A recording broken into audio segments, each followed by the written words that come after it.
Can you believe our taxpayer dollars goes to all this? I mean, we live in the world's fourth largest economy, and we have people coming off the bus, cutting people in line that have been in line for God knows around the block. I think they come out and they get food. I don't even know what this is. I have no idea what facility this is. I don't even know if it's taxpayers, but you'd believe that we spent $20 billion on fixing homelessness, and this is so fixed. We just took the tents off. This is so fixed. I mean, it's just a shit show, bro. I mean, like every day there's more and more garbage, and then they have to come through and pay somebody to clean it up. It's just sick. It's sickening. And instead of fixing this, we'd rather have people on drugs on the street that make everybody fear for their lives and want to do something not on the streets, I guess. They have anything to do with it. Look at all the food this one guy came out there with. This is fucking insane. Like, what is this place? Like McDonald's on crack? This is insane. All night they camp out here. What is going on? Talk about resources. What the fuck is going on?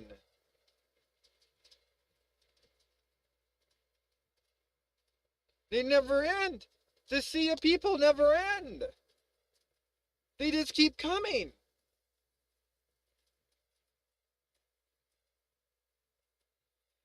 Look at what, like, they come out there with food and look at the line and they're like, oh, I'm glad I'm not in that line. I just skipped that line. The people who got off the bus and walked right into that, I can't believe it.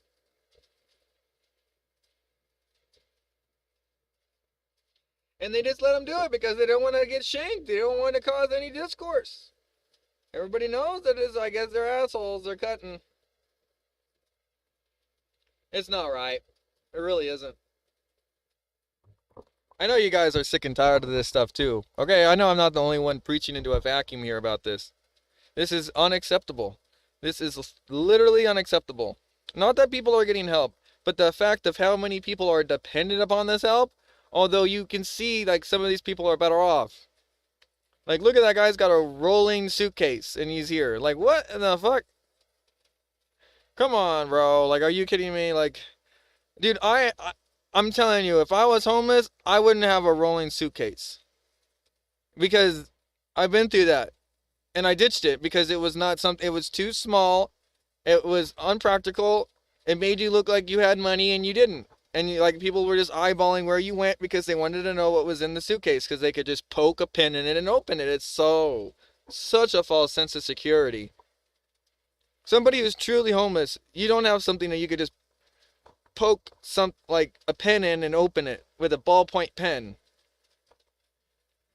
Well, I mean, this seems to be like we're getting to the end of the barrel of the bucket here. But you guys can see now, like, what? I mean, I check in with this from time to time just to show you, like, this is 4:30. This is 4:20 on Skid Row, basically. Like, I was watching this for 20 minutes. So they get their grub down, and look at all this food coming out of here. I mean, it looks like they got a hometown buffet plate, and they can just go. Like, do you realize, like, when I was homeless up here in the high desert for 10 years, I didn't get a single grub meal like that. I went to churches, and we got blessed. There was no, like, this is like catering almost. Like, this is insanity. So we're just gonna cater to this? Literally, cater to it. We're not gonna, like, incentivize them to get off of the path that they're on, huh? Not once. Not once were we gonna tell them, hey, look, we know you're in a bad spot, but I know you could do better for yourself than living on the street. I know you can. Why aren't you? And really start getting to the nitty-gritty of what these people are doing. And if they choose to be on the street, then don't be giving them all these extra resources. If they're choosing not to better themselves, why are we wasting money on somebody who doesn't want to better themselves out of that situation? These are the things that need to be talked about. Because I was homeless for 10 years. I will say this to your faces. I will say it. I don't care. Okay? I've lived it enough to see the theft, the rotting, the decay that this stuff is incentivizing, just letting it happen and letting it subsist. Next thing you know, these people won't even be around because they OD'd on fentanyl, bro. Like, this never-ending complex, the industrial homeless complex, needs to be over with. It needs to be ended. And we need to get a governor in office that's actually going to take this seriously and not just think that shoving, or I don't even know, misplacing $20 billion. And look at this. This never-ending flood of people that come. Some of them just using a cane to kind of like, like leech off the thing. Look, I got a bad leg or whatever. I'm not saying all of them do, but the other day I saw some guy beat some guy up in the street right here, and he was rolling around in a freaking wheelchair, and he got up and clocked him. He walked around like nothing. All right. So these people are utilizing your emotions against you, and I want you guys to understand that. The people don't think that, oh, unless you go out there and know how hard it is, how are you gonna tell? If somebody's out there hard on the streets, how are you going to tell? If somebody could get here in the flood waves that they do, they're most likely not homeless. Okay? They're most likely not homeless.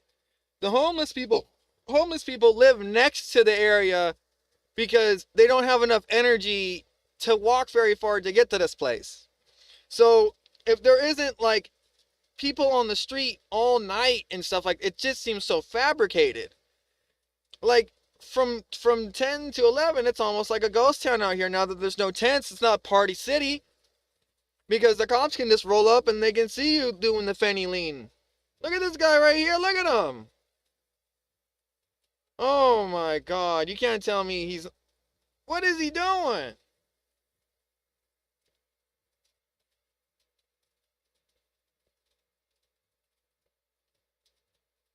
Just body shutting down. You know the guy I'm talking about.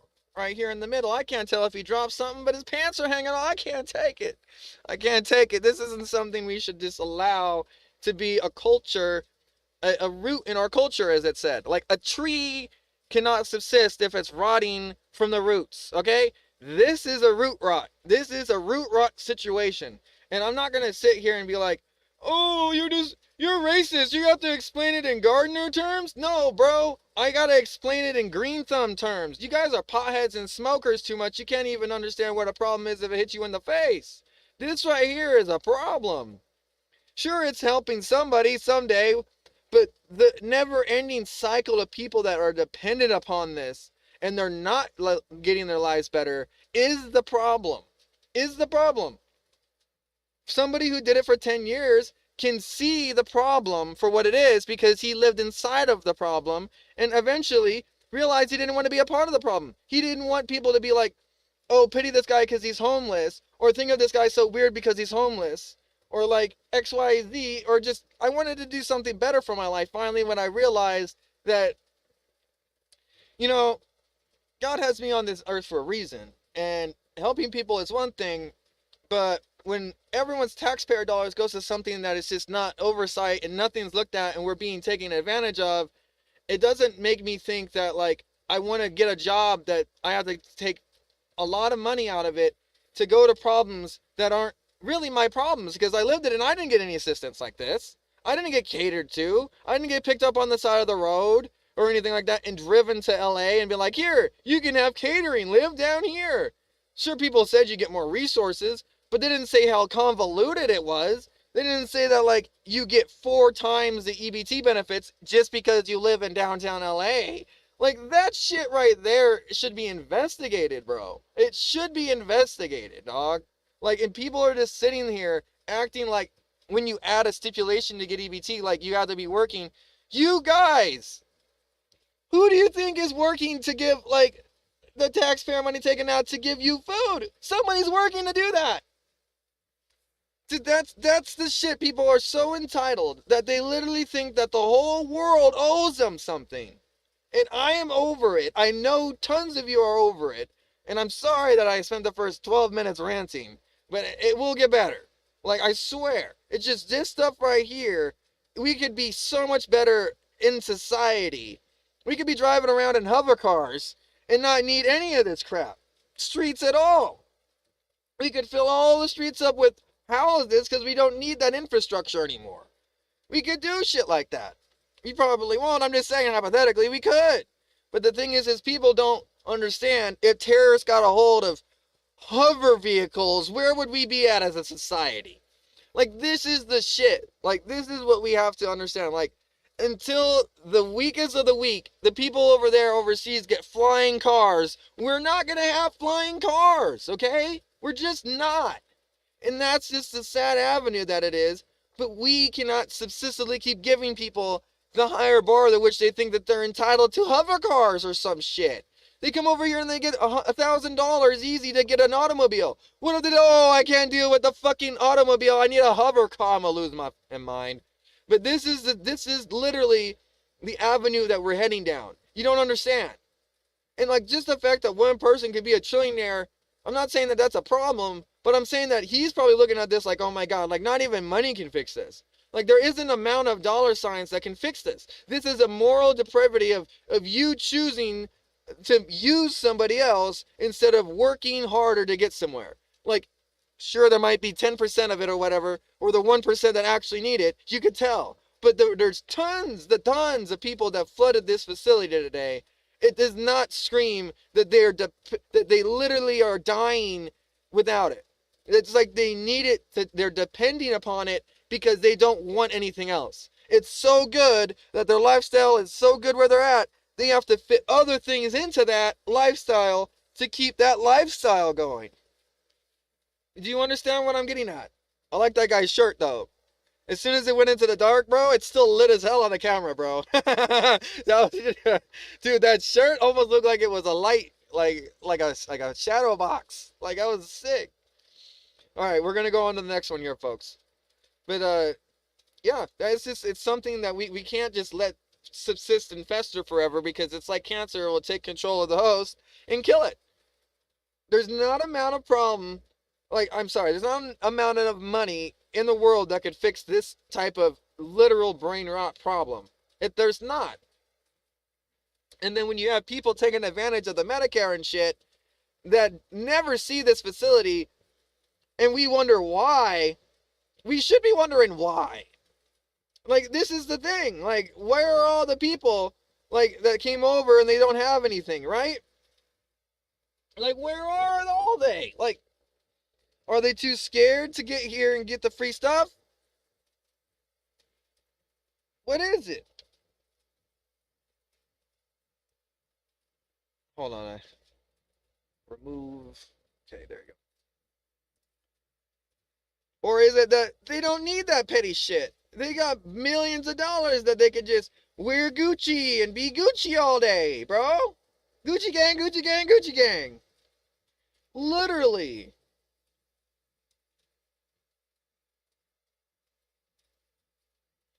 But it is disgusting. Like, look at that. Like, literally, I never ate that good the 10 years I was homeless. And I'm a veteran, okay? I want you guys to understand that. Like, I'm sure maybe when my family came out, I had a good day. But, like, on an everyday basis, bro, no.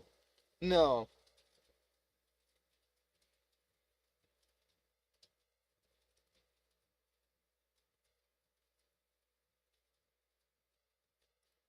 I mean, you can't make it up. Like, this instance in reality cannot be dismissed. Look at the people still, like, they almost want to just walk back through for seconds. If they could, they would. I don't know why they don't, huh? Or maybe they do. Maybe it's a revolving system. And look at the bus.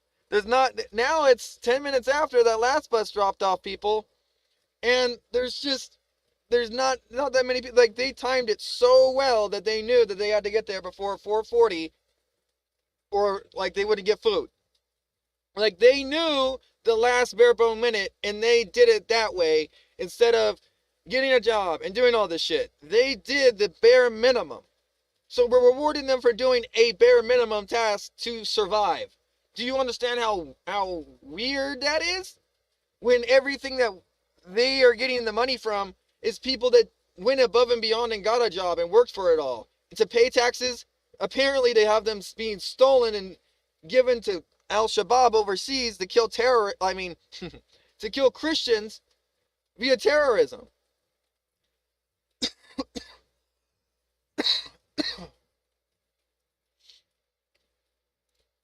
Okay, I think everything's loaded. We're going to be confronting the rise of Islam with Nick Shirley. I've been watching this guy for a very long time, and I respect the work that he does so much.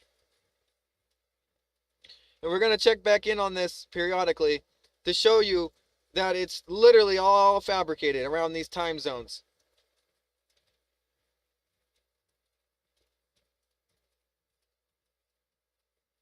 Let's hit the streets and see what's happening. And to see the rise of Islam firsthand, we head to Cedar Riverside in Minneapolis to see how much the Islam community has grown. Thank you for joining. I'm your host, Clifford Johnson, with the Mojave Podcast Transmission, and this is 101. Thank you.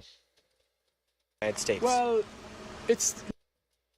And now, able for this video, and now let's hit the streets and see what's happening. And to see the rise of Islam firsthand, we head to Cedar Riverside in Minneapolis to see how much the Islam community has grown inside of this community inside of America. And why do you think so many people are converting to Islam here? It's the #1 growing religion here in the United States. Well, so chats, okay. It's not only the growing, it's the fastest growing religion in the world. Fix the titles. And no one can stop it. It looks like it is the best and the final religion to humanity. So if you don't accept it, that's up to you. Islam is the #1 growing religion here in the United States. Yeah. Why do you think that is so? Because of the great influx, #1 of the immigrants that we had. While we were inside of Cedar Riverside, we actually met a lady who had left the Islam faith. So are you a Muslim woman or no? I'm not.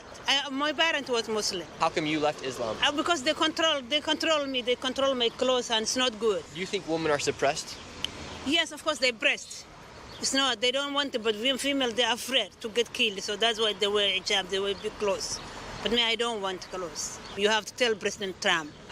You have to tell me a message. Females, they have this United States. They have freedom. They can wear whatever they wanted, but Islamic they breast females. So if you're a woman in Afghanistan and you don't wear the hijab, they kill you. They don't want you if you don't wear hijab. Even me, I wear this because they don't want me to wear a pant. Yeah. Really? I'm afraid. Yeah, I'm afraid. That's why I wear this. And why do you think Islam is the largest growing religion here in the United States right now? Because of our Quran. Our Quran, our book never changes. It's one book, one language, one religion. There's Islam in all over the world. Do you think Islam will eventually overtake Christianity here in the United States? Worldwide, not just the United States. We have people converting every day. And what leads a Christian man to convert to Islam? When they read the Quran and they find the truth, and they read it in English, and they see how peaceful Islam is.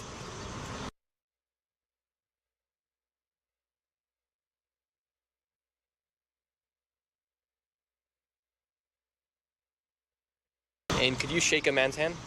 No. Do you find that interesting that women can't shake other men's hands? No, I don't find that interesting. It's normal. Is it true that Muslims also practice polygamy?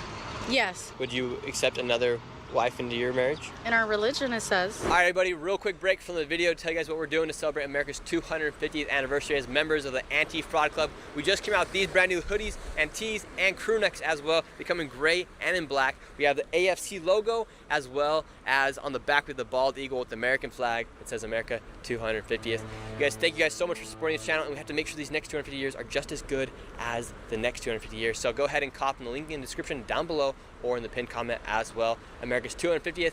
Guys, thank you so much for watching. Now enjoy the rest of the video. What's it like being a Muslim here in the United States? I'm not speaking English, only one Somali language. What does it mean to you to be a part of Islam? I don't know, I'm not speaking English very well. How are you? Do any of you speak English? English? No. Can women speak on camera? No. I kept going because I wanted to speak with some more of the elders here to see if they could share their story about coming here from Somalia and how they've seen the rise firsthand. However, Hello. None of them spoke English. How are you? Can I ask any of you guys some questions? No? Speak English? English no. No? Do any of you speak English? I then found someone who I could speak with and ask the controversial questions. And what do you say about what happened on 9/11, or those when people say Allah Akbar or things like that? I thought it's tragedy. Would you say that's a misrepresentation of the true Islam, or do you think? It definitely is misrepresentation. True Islam doesn't believe in violence. After a few interviews, somebody came up to us angry because we were asking people about the rise of Islam inside this community. My name is Dick Shirley. What are you doing? My name is Dick Shirley. I'm a YouTuber. We're doing a video on the rise of Islam here in the United States. The rise of Islam. Yeah, it's the #1 converting religion. The rise of Islam. Make it make sense for me. This guy wouldn't show his face on camera, and this conversation kept going for a few minutes, and he demanded that we deleted the footage of the interviews that we took here on the street. I said no, and he said, you better go, and we're gonna make sure you leave. From Minneapolis, we went to a town named St. Cloud that's seen a dramatic shift in their demographic and as well as religion in the area. Inside of this town of St. Cloud, this is one of the many Islamic centers here. This is a mosque here, but something that's super interesting about this mosque right here, it actually used to be a Lutheran church. You can see right here on the backdrop of this wall right here, this used to be a Lutheran church. So that just shows how much of the population has shifted from Christian to Muslim. So right here is the St. Cloud University, and we were just at that mosque right there, and then if you go another block over, there's another mosque. And then what's interesting is right next to this mosque right here, there's a Presbyterian church. So you have two churches right next to each other, one worshiping Allah and the other worshiping God. Do you see more people here converting to Islam or to Christianity? Just anecdotally, I'd say that Islam's on the rise here. I do know Christianity, including our denomination here in St. Cloud, is not growing. It's actually declining.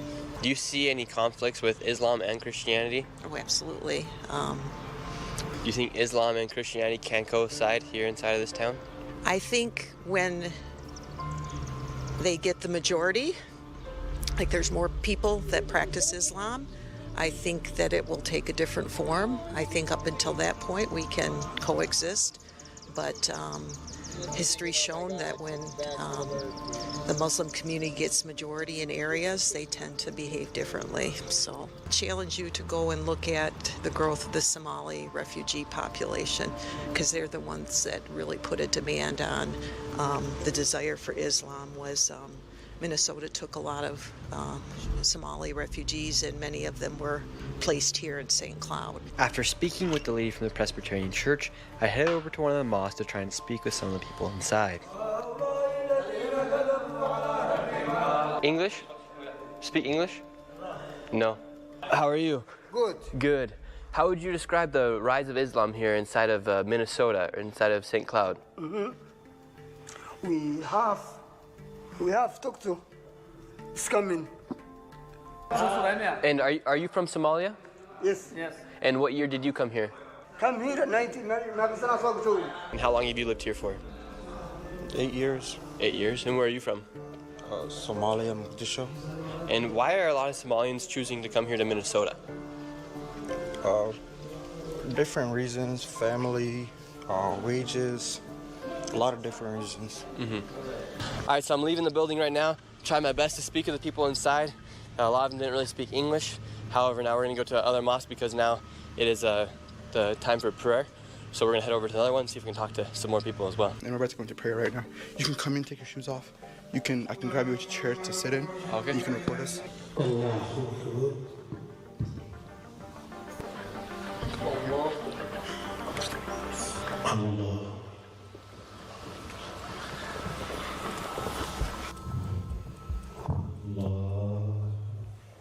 How many people are you seeing, for instance, like how many white American boys like me are you seeing convert to Islam? So I'm a close friend of one of them. I wish he was here today so he could talk to you. Originally he's Irish. His family has lived in Minnesota for the past, I would say, 70 years.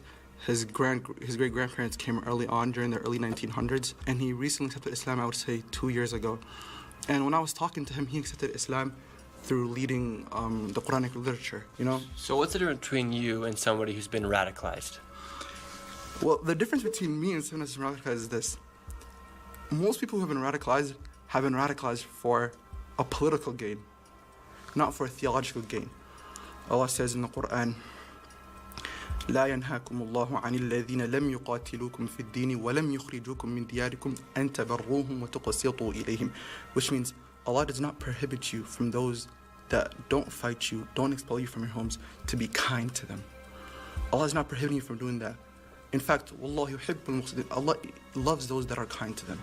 So why does the word radicalized come up, for instance, like the Death to America, that sort of stuff? Where does that come from? Because that's a lot of stuff that maybe I see on the news, or maybe I see because I'm living here in the United States, and that's kind of the news you get, is like the Islam's taking over, and they're going to want to make sure that Sharia law is brought to pass and that everybody converts to Islam. Well, there's this misconception about Sharia law. Everybody sees Sharia law as this law that puts everybody that's not a Muslim under this radical military rule that you either comply with what the government says, or you're punished. No, Sharia law is really simple. Of a big part of Sharia law is this: the Prophet, it is not befitting for you to go to sleep with your belly full with food while your neighbor is hungry. Sharia law is not a political rule. What's specifically funny to me is the right-wing media and the radical Islamists, as I put it, both view the Quran in the same way. They both view the Quran as some war-fighting material that the Islamists use to, prove their point, and the radical right use to prove their point against Islam. And when people talk about the takeover of Islam, or for instance, they talk about how the Somalians are taking over Minnesota, and they believe it's part of Sharia law. Is that true or not true with what Sharia law says? Well, no part of Sharia law says go into a land, subjugate its people, do this, do that. Going out, when the Prophet would send missionaries to Christian nations, he didn't tell them to, hey, go there, yell at them, yada yada yada, do this. No, he said, be like them, dress like them, talk to them, help them, introduce them to Islam gradually. I'm not just gonna go in there and say, hey, this is Islam, take it. If you don't, I'm gonna do something to you. No, it's a gradual thing.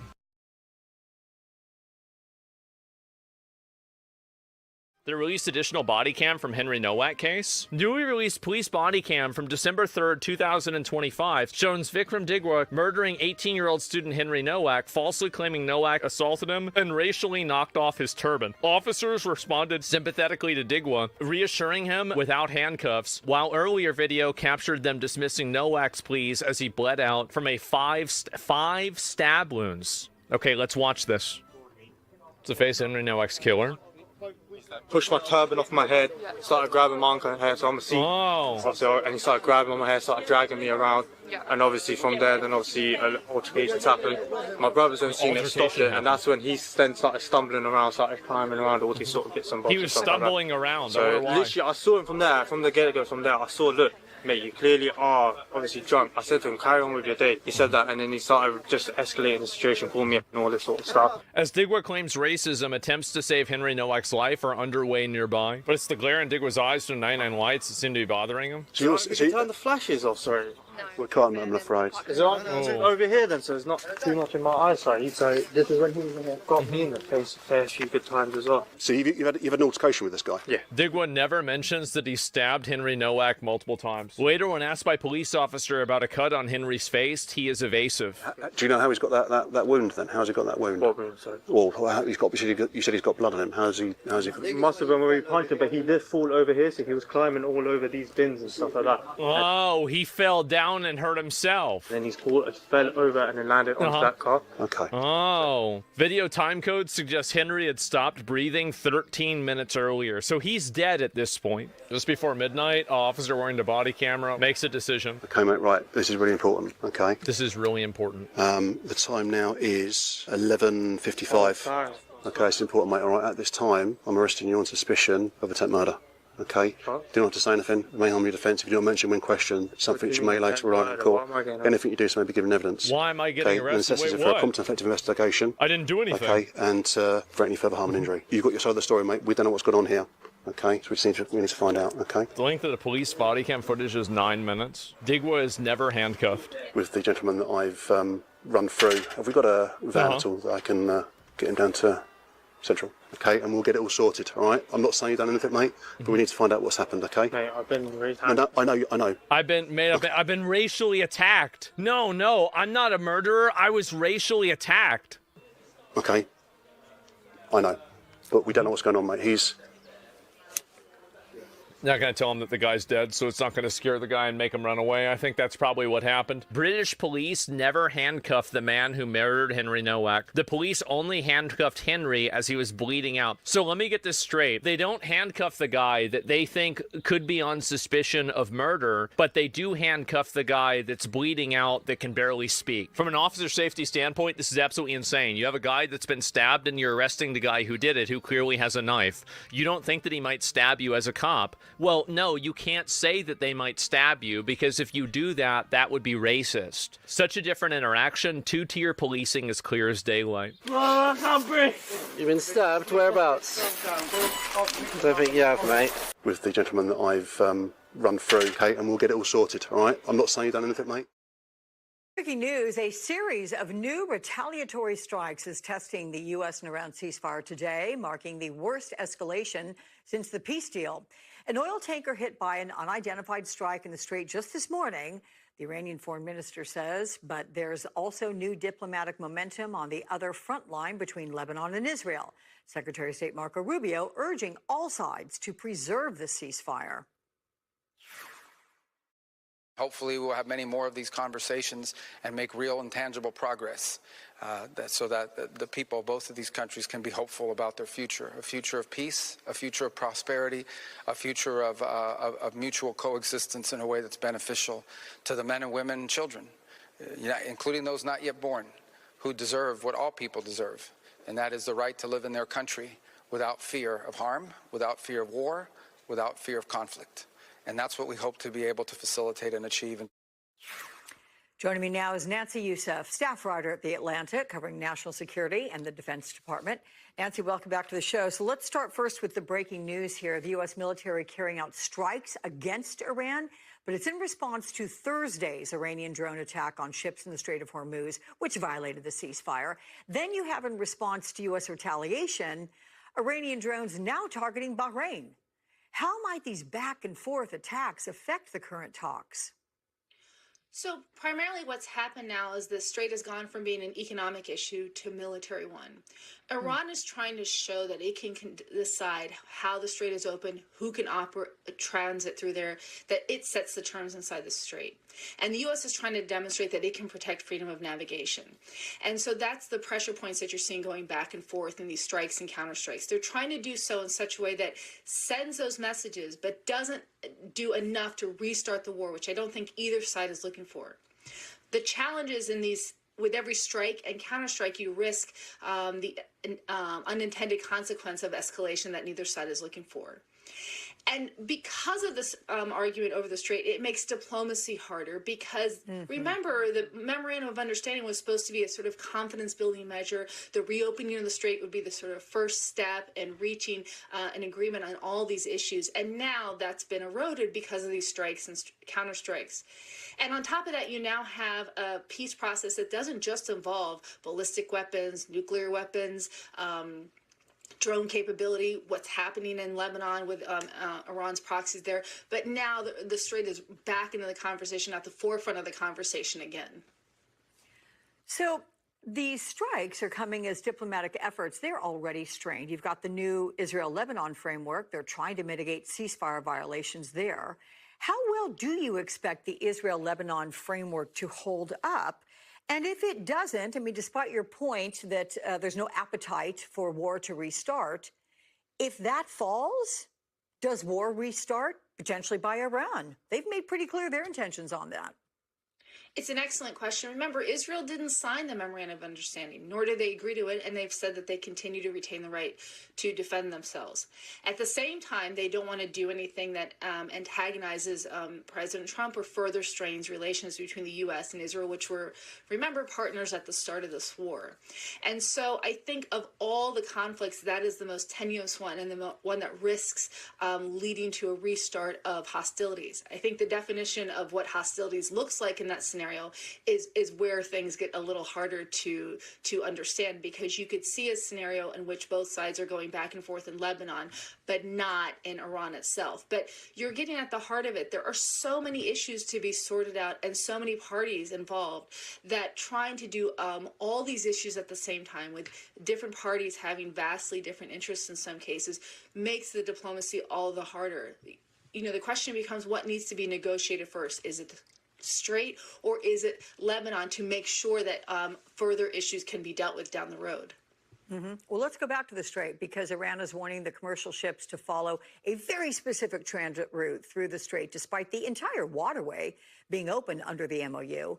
Is Iran now trying to assert control, test the limits, or does this risk further escalation? What do you think the chances are the Strait could even shut down again? So it's interesting, in paragraph 5 of the Memorandum of Understanding, it says that Iran will, quote unquote, make arrangements to reopen the Strait, but it does not define what those arrangements are.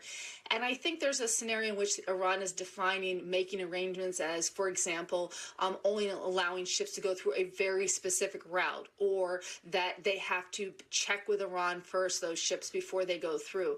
So I think what you're seeing now is the consequence of some of the ambiguity around the Strait. While it reopened the Strait, the Memorandum of Understanding, it didn't define what happened on day 2, day 3, between now and day 60, when Iran can start charging again. So I think Iran is looking to sort of define what arrangements looks like, and the U.S. is trying to push back and say it doesn't involve that level of control by Iran over the Strait. On Friday, the head of the IAEA, of course, the UN's nuclear watchdog, said that the current agreement allows inspectors to enter Iran's nuclear facilities to verify the state of its program, and indicated inspections would happen, quote, soon. How soon? I mean, what still needs to get done before inspectors can even get to work? Well, we need to know that Iran will let them in and give them access to the sites that they are supposed to give access to. There's been some pushback on that as well. It's the general terms, I think, can be agreed upon, but what makes these deals work or not work are the specifics in terms of what access looks like, how they will facilitate it, how they'll provide security for it, what are the exact mechanisms to ensure that the IAEA inspectors can do the kind of work that they were doing up until last year. Okay, Nancy Youssef, there'll be much more to come. No doubt we'll see you again soon. Thank you so much.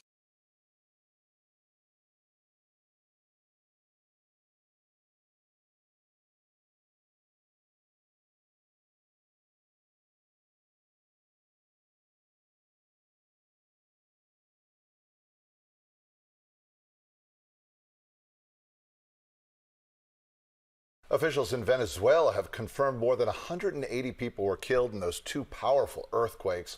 The frantic search for survivors is now underway. Some Bay Area residents are still waiting to hear from their loved ones. ABC 7 Eyewitness News reporter Luz Pena spoke to some of them, as well as some people in Venezuela. Luz. Yes, Emma and JR, the United Nations confirmed more than 100 buildings collapsed in La Guaira, a coastal state north of the capital Venezuela, Caracas. According to the Venezuelan government, there are thousands of unaccounted individuals, with more than 200 people trapped in the rubble. Within 40 seconds of each other, 2 of the most devastating earthquakes in Venezuela's history sent shockwaves and panic through the capital city of Caracas Wednesday afternoon. And all of a sudden, the floor started trembling at 6:04, and everybody started running, hitting each other, trying to be the first to get out of the cafe. And, you know, we ran to a square nearby, and like 100, 200 people concentrated there. And we were watching buildings, parts of buildings falling off. And 2 blocks from where I was, 2 buildings went down. Carlos Manuel Diaz documented the cracks throughout his building. As you can see, and showed us outside, where many of his neighbors are now leaving their vehicles, ready to leave as dozens of aftershocks continue to hit the region. 32 smaller ones, you know, like an hour ago there was one that was strong, but not as bad as the one yesterday. Wow. Venezuela's interim president declared a state of emergency as search and rescue teams from Los Angeles and Virginia had to help pull people out of the rubble. This is what they train for. It's very specific. They work with dogs. They work with structural engineers. We spoke to one of the founding members of the FEMA Urban Surge and Rescue Task Force that deploys trained firefighters to disaster zones. They know every minute is crucial to find people alive. 24 hours, most disasters, specifically earthquake, have about an 80% chance of survival. And then if you get into the second day, it drops down to about 36%. In the Bay Area, Elaine Agrizone is hoping her family members are found alive. No responde, ni su esposo tampoco. We've been trying to reach her since yesterday. She doesn't answer. Her husband doesn't answer either. We're hoping that the reason why they haven't reached out is because they don't have signal. USGS estimates the death toll in Venezuela will likely go over 1,000 people and potentially could exceed 10,000. U.S. search and rescue teams are set to land in Venezuela in the coming hours. Amma, JR? First, the thermometers broke records. Then the chickens started dying. Hundreds, then thousands, then hundreds of thousands. Across France, farmers run out ways to dispose of bodies, watch entire flocks suffocate. This heatwave is turning Europe's breadbasket into a simmering oven.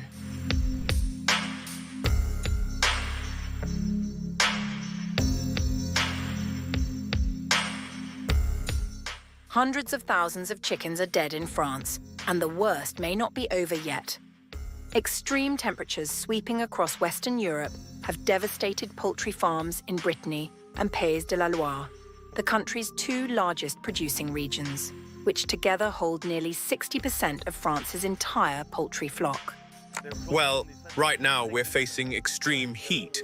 Naturally, our animals are dealing with the same thing we are. They suffer immensely from the heat, so we're seeing abnormally high mortality rates due to heat-related suffocation. Clément Blanchard, a chicken farmer in Pays de la Loire, lost around 700 birds in just a few days. On a normal day, he loses one or two. We're faced with the same thing with our animals as we are ourselves. They suffer enormously from the heat, and so at times like this, there are abnormally high death rates. The scale of losses has overwhelmed France's carcass collection system entirely. Farmers have been told to spread sawdust over dead birds, while authorities consider permitting on-farm burials, pending environmental checks. Jan Nedelec, head of French poultry industry group Anvil, put the death toll at several 100,000 across both indoor and outdoor farms, though he cautioned it was too early for a precise count. The crisis on France's farms is part of a much larger catastrophe playing out across the continent. A weather pattern known as an omega block, named for its resemblance to the Greek letter, has been trapping heat over Western Europe for days, pushing temperatures as much as 18 degrees Celsius above normal. Scientists say such events are growing more frequent and more intense as Europe warms at more than twice the global average. In France alone, at least 48 people have drowned since June 24th while trying to cool off. 2 young children were killed by heat inside a car. Paris hit a June record of 40.9 C, a day after France logged its hottest day in nearly 80 years, when temperatures peaked at 44.3 C in the southwestern town of Pissos. Britain recorded its highest June temperature since 1957, reaching 36.1 C in Gosport, Hampshire. Hundreds of schools shut, trains were cancelled. Even London Climate Action Week was disrupted, with an event on extreme heat called off because of the heat itself. Meteo France has placed 72 districts under red alert, with the heat expected to persist through the end of the week. Italy is bracing for the worst of it between Sunday and Monday, with 16 cities already on maximum alert. The World Meteorological Organization has warned that Europe is warming at more than twice the global average, making summers like this one less of an exception and more of a forecast.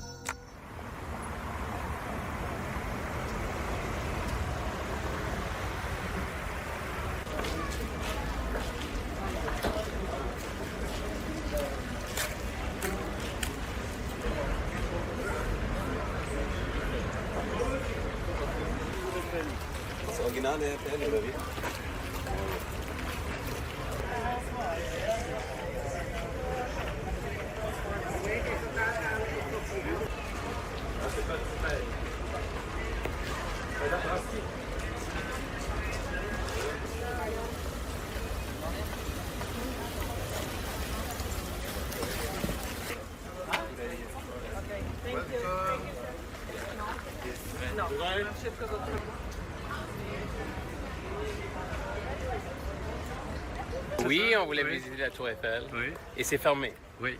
On vient d'apprendre que c'est fermé. Oui. Et c'est quoi la raison? Il fait trop chaud. Il fait trop chaud? Oui, il va faire plus de 40 degrés. Ah, mais je comprends. Nous, on vient des États-Unis. Il fait 40 à chaque jour.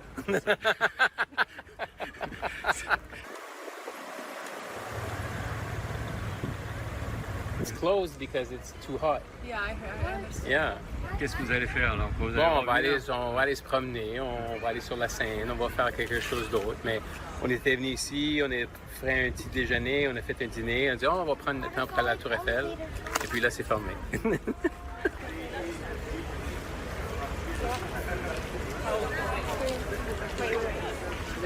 I'm a little bit sad because it's my first time in Paris.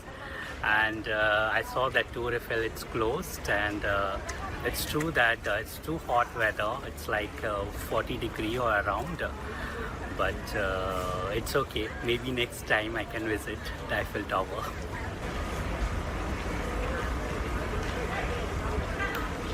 Je voulais visiter la Tour Eiffel, passer en dessous. Mais donc oui, j'étais surprise, je savais pas. Mais dans tous les cas, je trouve qu'on la voit bien d'ici aussi, donc ça me dérange pas.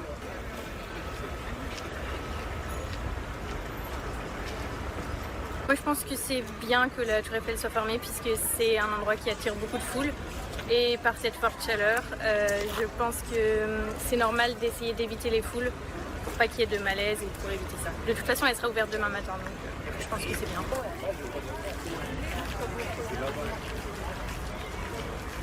Oui, c'est la raison. Il fait trop chaud. Oui, oui. Oh, bah alors là, je comprends encore moins. C'est parce qu'il fait trop chaud. C'est vrai. Parce qu'on va peut-être dépasser les 40 degrés, donc voilà, par sécurité, on ferme la Tour Eiffel. Voilà. Vous avez l'air surpris. Oui, complètement, oui. Oui. Pour une histoire de chaleur, oui, j'aurais pas cru. Oui.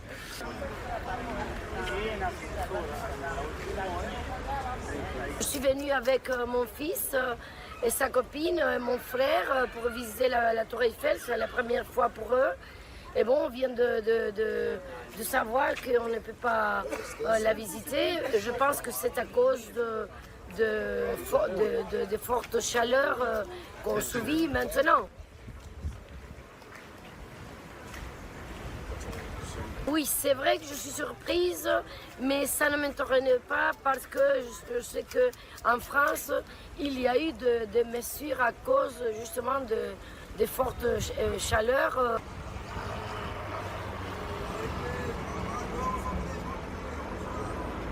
Je suis venu avec mes collègues pour visiter la Tour Eiffel. Du coup, on l'a trouvé fermé. Bon, après, on peut comprendre avec une forte chaleur comme aujourd'hui. Mais bon, demain, apparemment, ça ferme à midi. C'est dommage, quoi.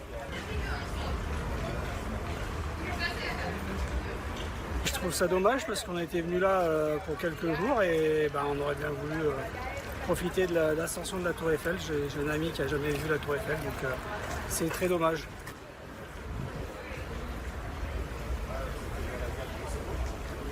Engineering masterpiece. It's been there for before 1900s, and this amazing structure is still here today. It was not supposed to last this long, and as an engineer, I'm a retired engineer, I'm in awe of this structure. So it's like hallowed ground. I don't know how you say that in French, but special ground to come visit this place every year.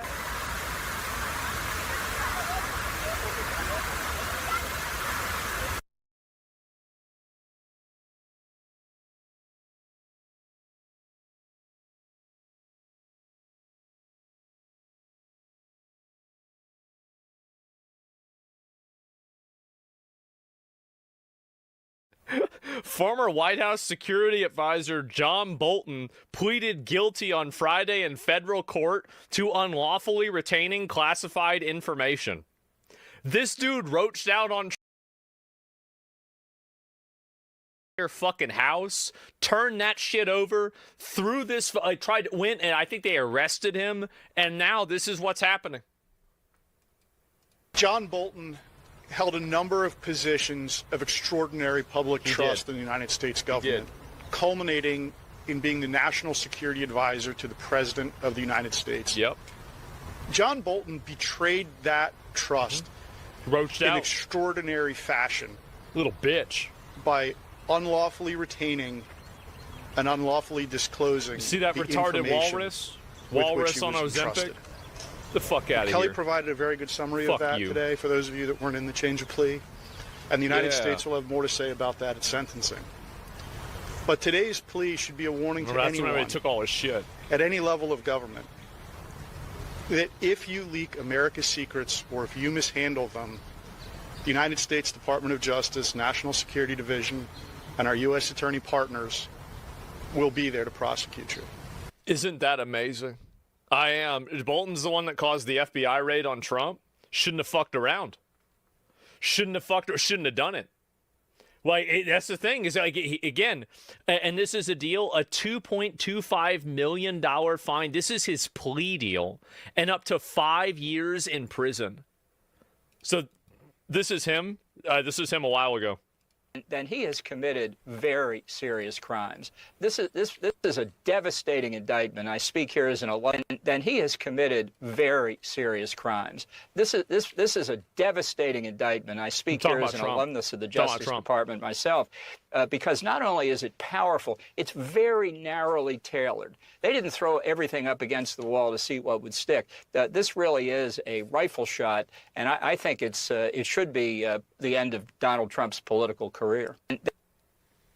Well. But I don't think he cared about the classification system. I don't think he appreciated the sensitivity of this information, and he didn't appreciate the sensitivity of how it was often acquired, the so-called sources and methods.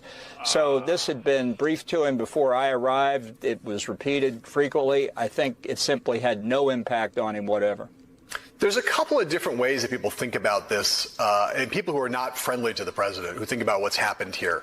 And one of them is, Donald Trump, master thief, criminal, running some kind of elaborate conspiracy to bring things out of the White House and keep them secret for potentially for political or financial gain.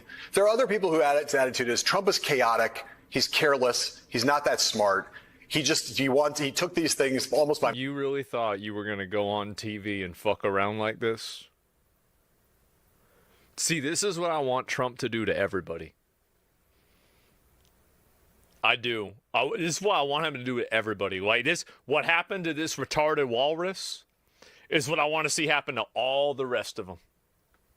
Mistake, and now he's basically stamping his feet and saying they're mine. I don't want to give them up. Give me a sense of where you think the truth lies with respect to Trump's intelligence, carelessness, and the degree to which he might have brought motive to bear on taking these documents out of the White House and keeping them for this long at Mar-a-Lago. This is the same guy, A647? No, it's a different guy. Well, it's very hard to speculate on motive other than that he liked cool things. He saw things so he wanted to take them, and he was pretty much able to take them and not just on classified information matters, on all kinds of things that crossed his desk.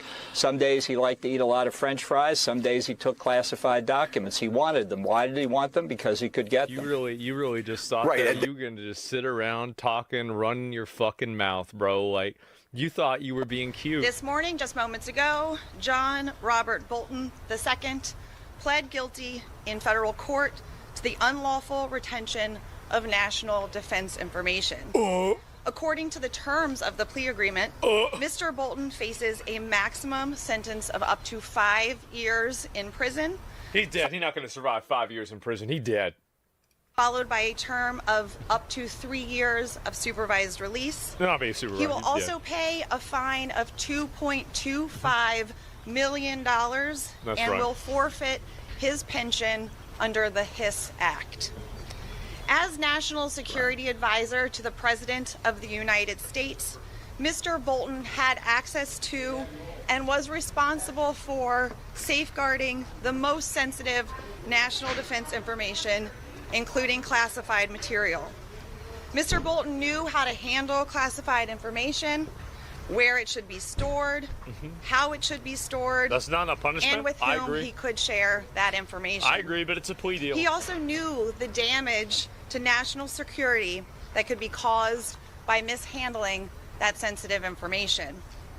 Nevertheless, as Mr. Bolton just admitted, he put our national security at grave risk in violation of the law. You believe he would do that? Our system of classified information is designed to protect sensitive information that would jeopardize national security if mishandled. And the national defense information at issue in this case was classified at the highest classification levels. Big mistake. The document in count 12, for example, revealed intelligence about an adversary's plans for an attack conducted against U.S. forces in another country. Why would you do that? It contained human intelligence using sensitive sources and methods, and it discussed a covert action program. As Mr. Bolton admitted, he shared more than 1,000 pages of information about his day-to-day activities as the National Security Advisor, including information related to the national defense, with two individuals who neither had the security clearances nor the need to know that information. Man, not a good day to be John Bolton. This morning, just moments ago, Not a good day at all. I am so happy to see this. I remember this dude, this dude was on Trump's side, then he changed up, switched up on him, was playing that rote shit, thinking that he was going to do this, playing for points on the media. Everything fucking traitor, 5 years, it should be 50. Guy's fucking 70 years old. What is he? He's probably what? I'm going to guess 75. What is he, 75 years old? 77. He's gonna be dead. He's gonna probably, if he's even 2 or 3 years in jail, he's probably gonna die in jail. That's the age that you die at. So you don't have to worry about that. If I speak, I'll be banned. Yeah, exactly, right. And so that's enough. I mean, that's a life sentence. Lizards live longer. Yeah, something like that. It's about sending a message. Well, I'm all about that. But either way, about Fauci, he's 86. Yeah, he's in good shape for his age. He is pretty old. And anyway, so my grandpa's 80. Yeah, I don't know. Instead of 50, give him 30 years. It's the nice thing to do. Why'd he even make that plea? Probably because I wonder what else they were going to do. I have no idea. See, the way that Trump is treating this little weasel is the way I think he should be going in on everybody. This is what I want to see is happen to everybody. John Bolton's classified information case. So he is now in court and expected to change his plea to guilty to 1 count of retaining classified information. Fucked around and found out. The former National Security Advisor admits he retained classified information within a diary entry. He faces up to 5 years in prison and a fine of over $2 million. They found his phone. Not a good thing to do, huh? Seems like they also need a better security system for the files. Nah, I mean, you're just going to have shit like that happen, man. You are. You're going to have shit like this happen, and there's nothing you can do about it. At the end of the day, what is this here? Hezbollah out in the streets of Beirut? Oh, my God, the agreement. Are out in the streets rioting and blocking roads in protest against the agreement. I'm going to look at this later on. And I'll see if I can find any more of these if there's something that's worth looking at. But if he's guilty, so should Trump. No, I like Trump. I don't like John Bolton. I want John Bolton to go to jail. I don't want Trump to go to jail. Well, I don't give a fuck about the rules. I don't like him. I don't like what he does. I don't like the way he acts. I don't like the way he behaves. I don't like the way he talks about Trump. I don't like the way he talks about the country. I don't like what he represents. I don't like anything about him. I don't give a fuck about what's right or wrong. I want to put that fucker in jail. Let's get right into it. Number 10, tactical positioning. When you walk into a restaurant, you probably grab the nearest open seat, but some people scan the room, walk past 3 good tables, and sit in the corner, back to the wall, eyes on the door. To most, it's a quirk. Maybe they're antisocial, but the FBI calls it tactical positioning. It's one of the first things they look for when profiling trained operatives. If your back is exposed, someone can approach you without warning. Certain people find that unacceptable. People trained to never let that happen. James Bond doesn't sit in the middle of the restaurant. He sits where he can see everyone who walks in, and he already knows his escape route. The technical term is situational awareness. It goes beyond picking a seat. People with this habit also count exits. They notice which strangers are paying too much attention. They clock what everyone near them is wearing, not because they're paranoid, but because their brain was trained to do it automatically. Like you don't think about breathing, they don't think about scanning. The FBI flags this as a marker of a military special operations background, intelligence training, or serious criminal experience. All three groups have the same reason to never want someone sneaking up behind them. The difference is just the paperwork. So next time someone walks past 5 empty tables to sit in the corner with a clear view of the door, they might be the most dangerous person in the room, or they just watched too many spy movies. Number 9. Buying cold medicine. You have bad allergies. Every spring, you buy Sudafed in bulk because it's cheaper. Also, you are now in a government database. There's a federal tracking system called the National Precursor Log Exchange, or NPLX. Every time you buy cold medicine containing pseudoephedrine, the stuff that actually works, your name, ID, and how much you bought gets logged in real time. It's like a loyalty card program, except instead of earning points toward a free sandwich, you earn the attention of federal agents. The limit is 3.6 grams per day and 9 grams per month. One box of Sudafed is roughly 1.2 grams, so you're allowed about 7 boxes a month before the system flags you. And if you try to buy from multiple pharmacies to get around this, the system already knows. It talks to every pharmacy in real time. You cannot outsmart a database by driving to a different CVS. This exists because pseudoephedrine is a key ingredient in making methamphetamine. Before these laws, people were buying cold medicine by the cartload. The result is that now every allergy sufferer in America is quietly monitored like a low-level suspect every time they try to breathe through their nose. Number 8. Controlled calm. Airport security is chaos. People are stressed, fumbling with bags and belts. That's normal. But then there's the one person who glides through the line, completely unbothered. No rushing, no fumbling, no sighing. And that person is exactly who a TSA agent is trained to watch. The FBI and TSA use a program called SPOT for screening of passengers by observation techniques. Their job is to read people's behavior. And one of the biggest red flags isn't nervousness, it's the complete absence of it. Behavioral experts call it controlled calm. It's different from being relaxed. A relaxed person still reacts to their surroundings. A person in controlled calm doesn't. They're focused inward. It's the same look a surgeon has before an operation, or an athlete before a big game, except you're at gate B7 at 6 a.m. on a Tuesday. TSA agents look for pattern breaks. Someone completely unbothered in a place specifically designed to be bothersome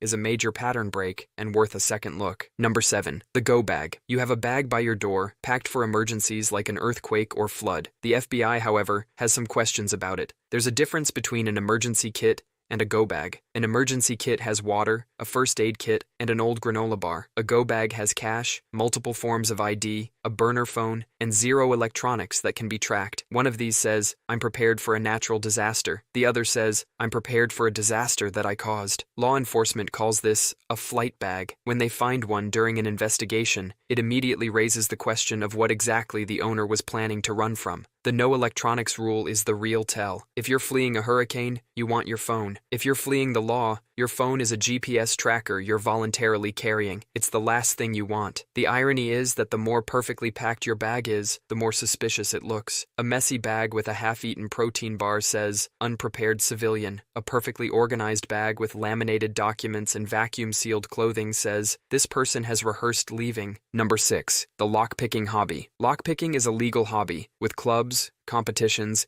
and dedicated YouTube channels, and the FBI absolutely knows about all of them. You're essentially telling the government you practice the skill of breaking and entering. Most lockpickers are just puzzle nerds, completely harmless. But from a surveillance standpoint, a hobbyist and a burglar look identical until a crime is committed. The FBI calls this a dual-use skill. The same knowledge that wins you a trophy at a lockpicking competition also gets you into your neighbor's house. Lockpicking forums are incredibly detailed. People post things like, "Finally defeated the Medeco M3 after 6 weeks of practice." The Medeco M3 is a high-security lock used in government buildings and banks, so congratulations on your hobby. You've just documented yourself defeating bank-grade security on a public forum. The community even has a ranking system, from white belt to black belt, like martial arts, except instead of breaking boards, you're breaking into things. And the higher your belt, the more interesting you become. Number 5. Photographing infrastructure. You're on vacation, you see a cool bridge, and you snap a photo. Somewhere in a government building, someone might be pulling up your Instagram. Photographing infrastructure, bridges,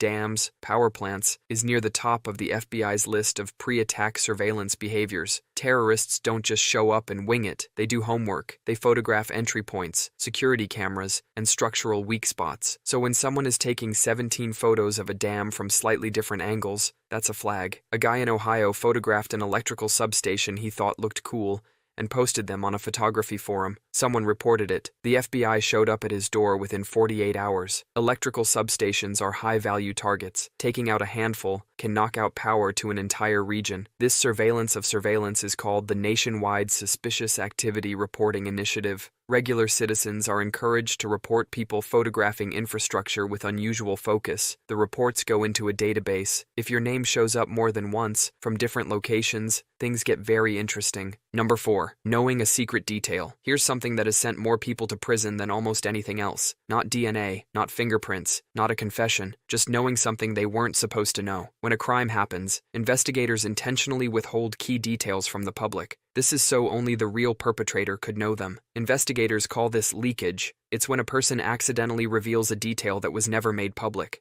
It happens when a suspect gets nervous and talks too much, or simply forgets they weren't supposed to know. There's a famous case where a suspect was being interviewed and kept referring to the victim in the past tense before police had confirmed she was dead. Nobody had told him she was dead. Nobody had told the public. He just knew. That one detail, that one slip, that was it. There's a difference between knowing a lot about a case and knowing something that was never meant to leave the crime scene. One makes you a true crime fan, the other makes you a suspect. Number 3. Your family's search history. The FBI doesn't just flag individual searches, they flag patterns. After the Boston Marathon bombing, a family in New York reportedly got a knock on their door. The husband had Googled pressure cookers. The wife had Googled backpacks. Their son had been looking up news about the bombing. 3 separate searches, on 3 separate devices, by 3 separate people. 1 visit from federal agents. Individually, the searches were innocent, but to an algorithm, the combination looked like a planning session. The algorithm doesn't know your context.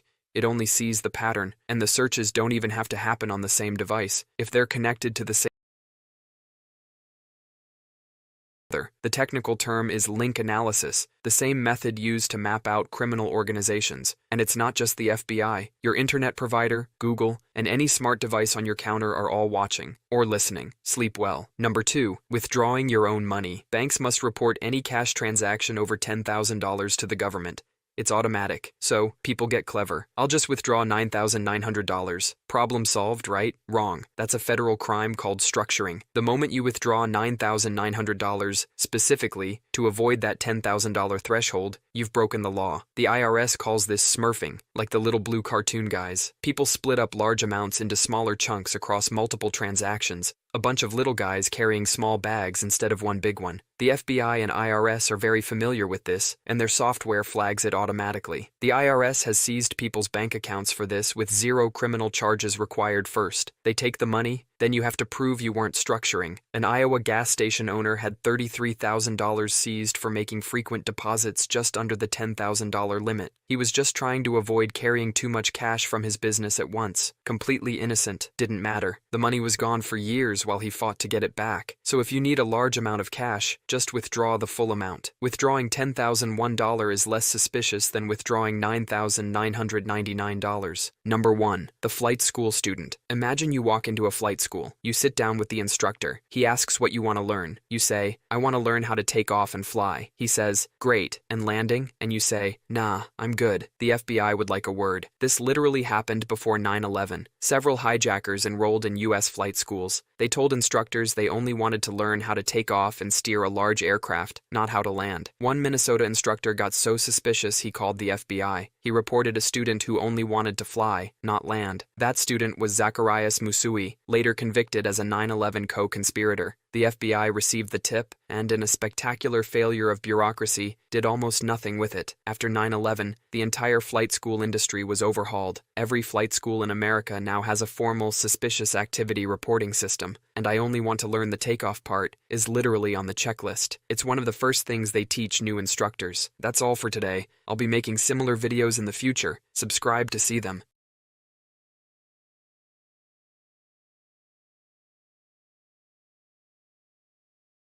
This is a Fox News alert. CENTCOM has just confirmed that the U.S. launched additional strikes against multiple targets in Iran. These attacks are a direct response to continued aggression against commercial ships in the Strait of Hormuz after the regime launched another attack in the Strait earlier this morning. Of course, for more, we're joined via phone by Fox News Chief National Security Correspondent Jennifer Griffin. Jennifer, thanks for spinning up and getting on the phone with us. Walk us through what you know and what's happening right now. Of course, Joey. I just spoke to a senior U.S. defense official who confirms to me that the U.S. military is carrying out a new round of airstrikes against Iran right now. This is in response to the IRGC hitting a ship in the Strait of Hormuz earlier today. It was about 4:30 a.m. when that ship was hit near the Strait of Hormuz. That's the second ship in 2 days, and this is the second night of bombing that the U.S. military is carrying out. The targets include air defense systems, drone storage sites, cruise missiles, targeting radars, and mine-laying capabilities, as well as surface-to-air missiles. That's according to a U.S. official. I'm told that this strike is much larger than last night, which lasted for about an hour. Iran, I'm told, had a chance to stop shooting. This official said they didn't take it. Instead, they attacked another ship in the Strait of Hormuz this morning, the MT Kiku. That's the name of the ship. That ship was carrying about 200,000 barrels of oil, and so it could have been a disaster in the Strait of Hormuz, a very dangerous situation. These are attack drones, one-way attack drones that Iran and the IRGC have been sending towards these ships. I also learned that Iran last night responded to the first round of U.S. airstrikes, that 1 hour of airstrikes, with attacks of their own on U.S. forces in Bahrain. So they did target a U.S. base in Bahrain. The U.S. and Bahraini forces combined to shoot down 9 Iranian one-way attack drones, I'm told. No damage or personnel injuries, according to a senior U.S. official. But this tit for tat seems to be escalating and certainly is throwing into question whether this ceasefire is going to hold and whether this MOU is going to move forward. Joey? Jennifer, it sounds like, this is Mary Catherine, it sounds like a lot of these are coastal targets and specifically offensive targets. Why are they still there? Were they targeted during the first round, or these things that they were able to build back up during ceasefires? It's an excellent question, Mary Catherine, because you would have thought after those what we do know is that the U.S. military had a target list, a very vast target list, and that when the ceasefire back in early April was called, it was called somewhat suddenly, and at that time they did have plans to carry out the continued targeting of these sites, particularly along the Strait of Hormuz and those coastal areas. They had worked, I think, for the days and weeks prior to that, they had targeted a lot of inland sites. It is surprising because we've heard that there were explosions tonight on Keshem Island, which was hit last night as well. Mary Catherine? Jennifer, it's Joey. Thank you so much for joining us. We're going to obviously come back on this. Thank you for being accessible, and hopefully it stops with this, but we'll see. Be sure to like and subscribe for all the Fox News latest on YouTube, and catch full shows streaming now on Fox One. Yes, I'm a Muslim. I buy my rules. Doesn't matter what you are. Doesn't matter. Religion? No, never. Bollocks. No. Bollocks. No. Bollocks. Our religion. Bollocks. My religion. Tell me. Are you in this country on a like, you're not here permanently, are you? You're on a visa. Yeah. You're going fucking back and all. You ain't fucking on to our kids. This is one of those stories when you're talking about it on YouTube. You have to be a little bit careful with the wording because it involves something very serious. It involves a 14-year-old girl, and it involves a man reportedly charged with attempting the most unspeakable act on that young girl. And it involves a claim that Sharia law somehow explains, excuses, or justifies what allegedly happened. So let me be absolutely clear from the start. It's not a trial. It's not a verdict. The courts decide the guilt. But the wider issue exposed by clips like this is massive because no religious claim, no cultural claim, no personal belief system, and no imported legal idea can ever override, the law in this country when it comes to the safety of our children. Before we go any further, a quick word about the Englishman. If you believe in England, our history, our identity and the greatness of this country, go and check out theenglishman.com. It's a merchandise collection made from high quality materials designed specifically for people who are proud to stand up for England. There's caps, clothing, statement pieces, all built around the idea of English pride. Visit theenglishman.com today. Now, what I'm about to run through with you, I want you to look at it carefully, because the most disturbing part is not the allegation itself, it's the attempted explanation of it.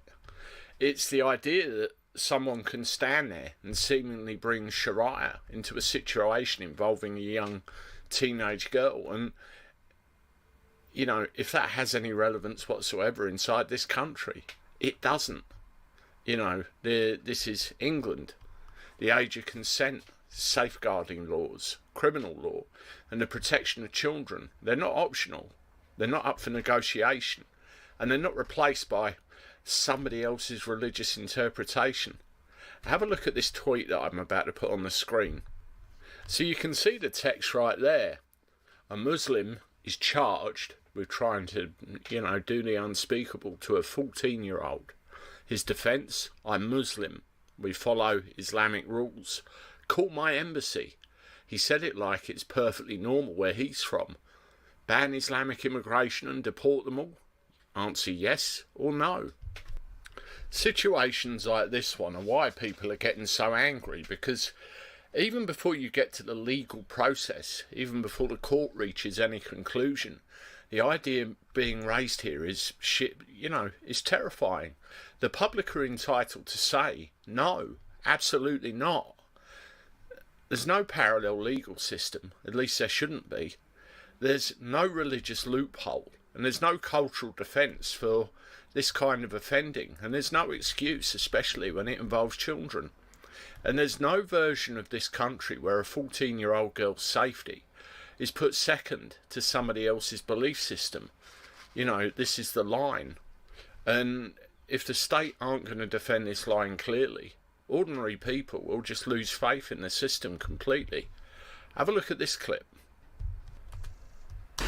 Obviously, she wasn't a virgin or new to sex. So you don't see it as rape?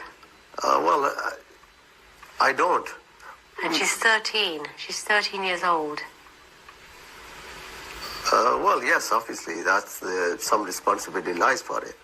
But as far as grooming is concerned, I think that the judge has gone over the board, the jury has gone over the board, the police has gone over the board, just because these lads were Asian.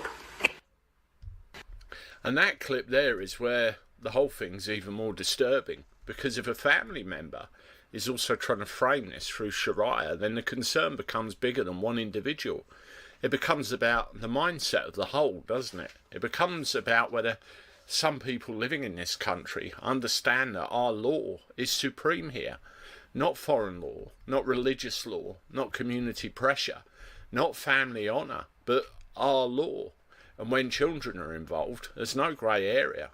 There should be total clarity from police, courts, politicians, councils, schools, and safeguarding agencies. A child is a child at the end of the day. There's no excuses, no compromise, no silence. A child is a child. Now have a look at this clip next. Let me know what you think. He actually said this on camera. I have a question for you. You are benefiting from human rights and freedom of religion in the U.S., and you are trying to get us back to Sharia. For example, you converted from Christianity to Islam. Alhamdulillah. And you want to bring a law that the apostate. Do you want to be for converting from Christianity to Islam? Do you want that? Do you believe it's correct? Do you want it? Do you believe it's correct? So he doesn't answer the question. Do you want it? Give us the principle. The principle is the golden rule. Do not do to people what you don't want them to do to you. Do you believe I should be put to death? I believe that the punishment for apostasy in a correct Islamic state is death. I believe that that is the correct punishment, which has been revealed by God, both in the Quran and the Bible. Yes or no? I answered you. Yes or no? I answered you. And I said yes. I said all of the laws of Islam and the Sharia, as revealed by God, should be applied. So if we were in that kind of state, would you do it? Including I'm not the one that with proper due process, with a proper court hearing, just like any nation of laws, the laws of the Sharia should be applied, including the death penalty for not only apostasy. Tell me yes or no? We did answer. Yes, we did answer. Yeah, so I should be. We did answer. I deserve to be because I left Islam and became a Christian. According to Islamic law, an apostate like you would be Okay, thank That final debate really shows why this clip, it can't be ignored, because it's not only about one criminal allegation, it's about whether this country still has the confidence to say that our law, our freedoms and our protection of children all come first. Freedom of religion means you can believe what you want. That's fine. But it doesn't mean you can impose a separate legal system. It doesn't mean apostasy threats. It doesn't mean child safeguarding gets weakened. And it doesn't mean politicians get to hide from difficult questions because the subject's sensitive. So let me know what you think about all of this in the comments. Should every public official be forced to say clearly that UK law comes before Sharia law in every single case? And are we doing enough to protect our young from ideological excuses, cultural silence and institutional fear? Now, just to finish, you will always hear me talk about and defend the English all the time. And one of the reasons is there are two very specific documents. There's the Bill of Rights of 1688, as enacted 1689, and the Act of Settlement 1700-1701. And across both of those documents, there are things in there, you could almost call it foresight in a way, where our ancestors put measures in place to protect our culture and our institutions from outside interference. And that included things such as the interference of other styles of law, the interference of other styles of religion, the interference of other people within our affairs. It was all literally to protect us. In fact, it was to protect us against the Dutch at the time, because they were coming here, having it away with our laurels and our stuff, and basically going away again back to where they came from. So that's what it was originally. But the same principle applies here. It's not being applied, it's being ignored. And you have a socialist stroke communist type junta being applied in this country, whereby all of the laws that can save us are being completely destroyed, subverted and ignored, like it's some kind of a bigger agenda that they want to take place here. That's what's going on, and it really is disturbing. The more I look into it, the more disturbing I find it. And what I can say to people very much is, when you went to school, when you were educated, a lot of what you need to know was never taught to you in a classroom. They just didn't want you to know any of it, so they remove it from the curriculum. And with the advent of the World Wide Web and everything else, it's becoming more apparent what is going on, and people are learning. The trick is to spread that learning as well. Let me know what you think in the comments. Thanks for watching. Hit the like button, subscribe to the channel, share my stuff, and I'll talk to you soon. Toodaloo. Hello InfoPerson, this is Anton, and today we're going to be discussing a discovery that's as beautiful as it is confusing. A galaxy that looks like a giant cosmic bullseye. The galaxy you see right here. And though you might guess that this is something that's AI generated, in reality it's not.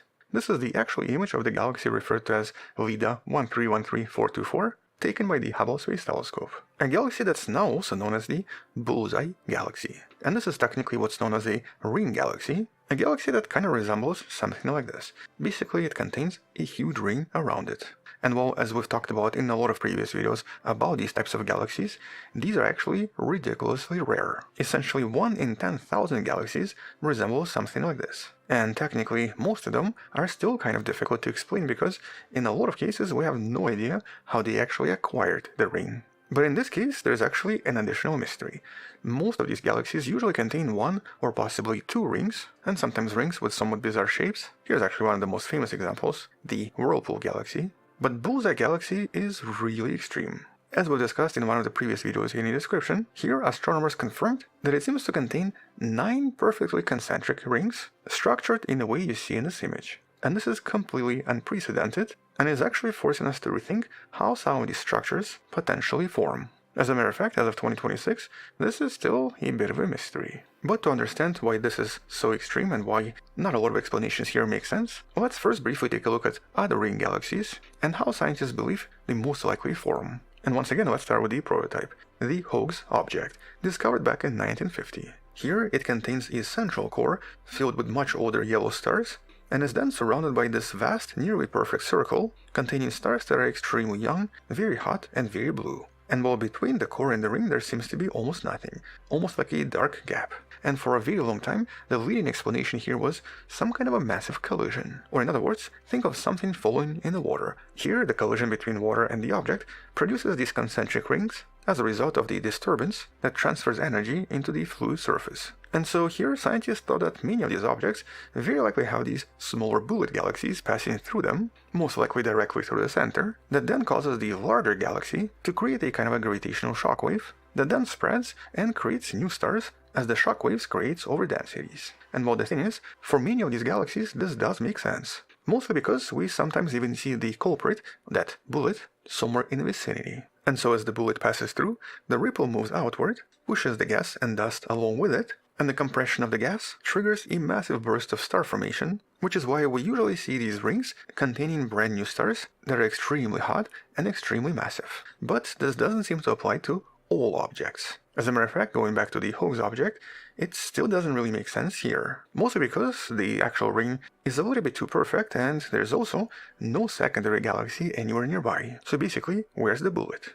And actually a fun fact, if you look super close, you'll notice that there is another ring galaxy inside this ring galaxy. Although that tiny one is extremely far away, and so this is just an example of a perfectly accidental alignment. But going back to this 9-ring bullseye. First of all, this is a massive galaxy. It's about 2.5 times as big as the Milky Way galaxy and is approximately 570 million light years away from us. And while here the initial proposition was essentially very similar. Some kind of a small dwarf galaxy passed through the center, most likely 50 million years ago. And the ripples generated very likely produced the rings. As a matter of fact, in this case, there is potentially the impactor galaxy nearby as well. It's a little bit more difficult to see, but there seems to be even a trail of gas connecting the two.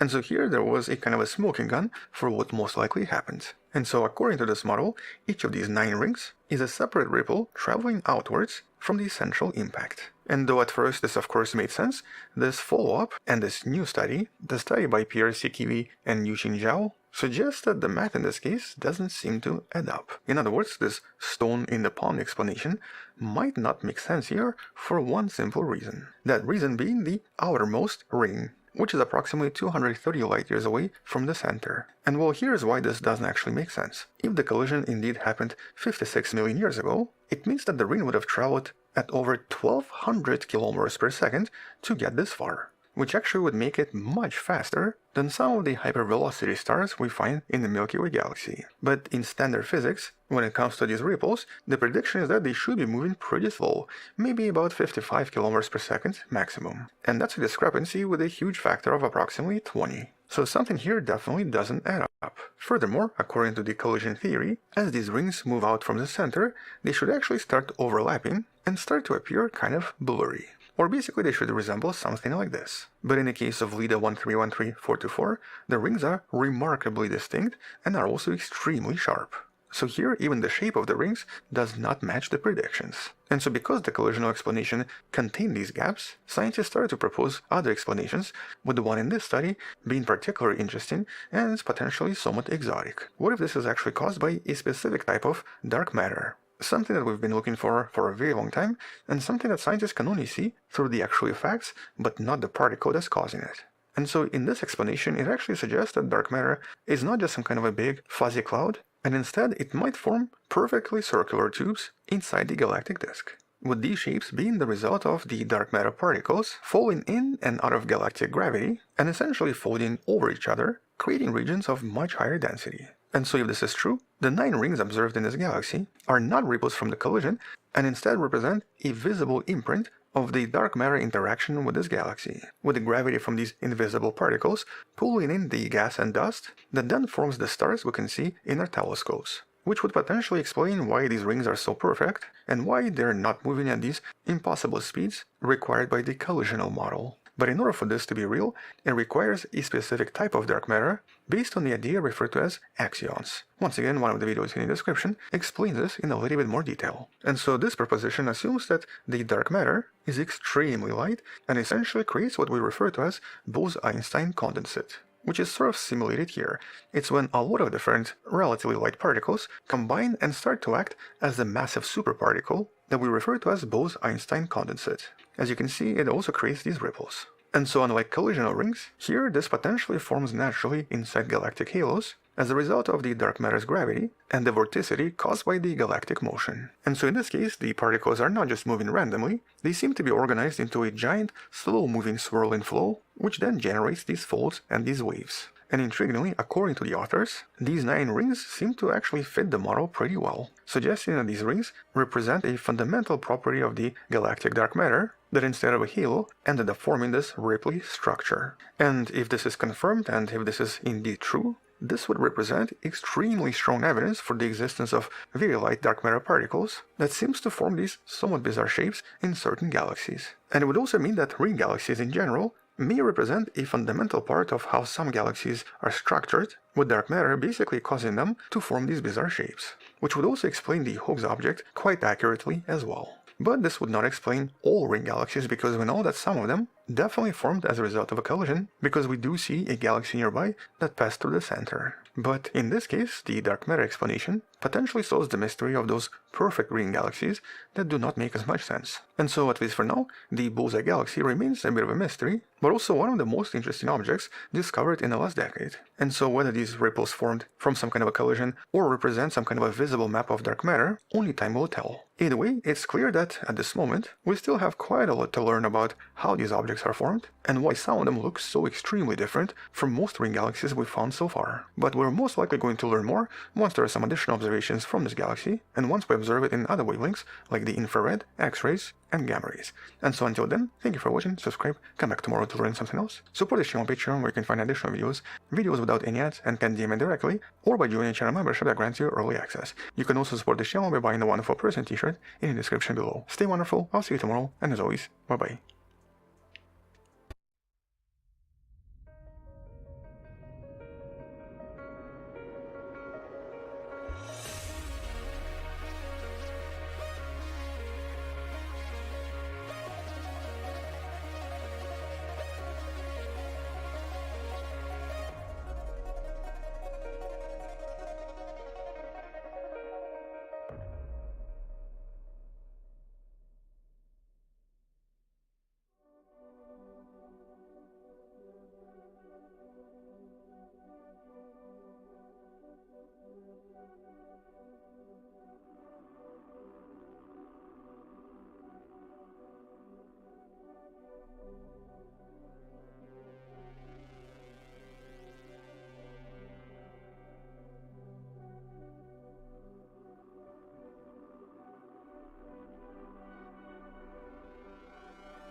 Well, I'm reporting on this from my backyard. This is the air quality I have to live at. It's awful. It smells like that fire, I think, from Big Bear.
There's a fire yesterday. Well, I'm reporting on this from my backyard. This is the air quality I have to live at. It's awful. It smells like that fire, I think, from Big Bear. There was a fire yesterday that started, and the wind was ferocious, and I don't think it was under control. So look at what we got going here. It's so thick you can blatantly see the thickness of it between those two mountains, even, let alone there. And in this one right here, I can smell it like it's right here, but it's not. So yeah, just look right out here in the desert, as if we don't have enough bad air from the dust. Ugh.